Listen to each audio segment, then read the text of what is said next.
ఇప్పుడు ఏంటంటే ఈరోజు మనం ఫైనల్ గా మీకు థ్యాంక్స్ గివింగ్ సెపరేట్ గా పెట్టుకున్నాను. నేను ఒక హామీ ఇచ్చాను, లాస్ట్ మైల్ లాస్ట్ పర్సన్ కు న్యాయం చేసే వరకు ఈ ఆపరేషన్స్ కొనసాగుతాయని. ఇప్పుడు నేనేంటంటే ఇక్కడికి వచ్చింది ఈరోజు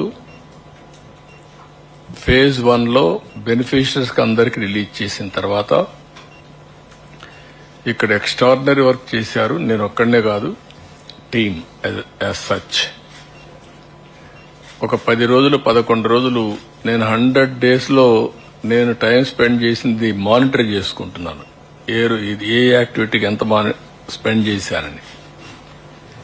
నేను ఆల్ డిపార్ట్మెంట్స్ రివ్యూకి ఎంత స్పెండ్ చేశానో దానికంటే డబుల్ టైం దీనికి స్పెండ్ చేశాను. ఇక్కడ 146 hours 11 days ఇక్కడే ఉండి. ఎందుకంటే ఇది ఒక పెద్ద విపత్తు, బిగ్గెస్ట్ క్రైసిస్. సఫరింగ్ కూడా huge suffering by human beings. అది చూసిన తర్వాత నేను ఇక్కడే ఉండడం, మనం అందరం కలిసి ఒక ఉద్యమ స్ఫూర్తితో ముందుకు పోయాం.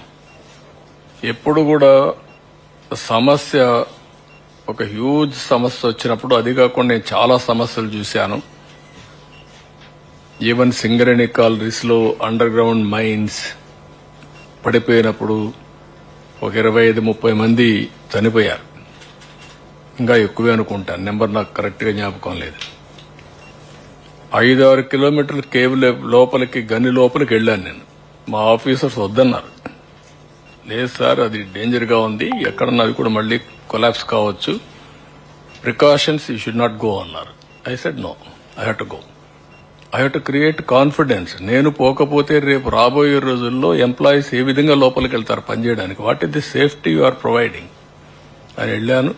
స్పాట్ చూశాను, వచ్చాను. మాక్సిమం అప్పట్లోనే ఈచ్ పర్సన్ కి ఆర్థిక సహాయం చేసాం, మాక్సిమం చేసాం, అన్ని చేశాం. అక్కడి నుంచి ఉదూదు చూశాను, సూపర్ సైక్లోన్ చూశాను.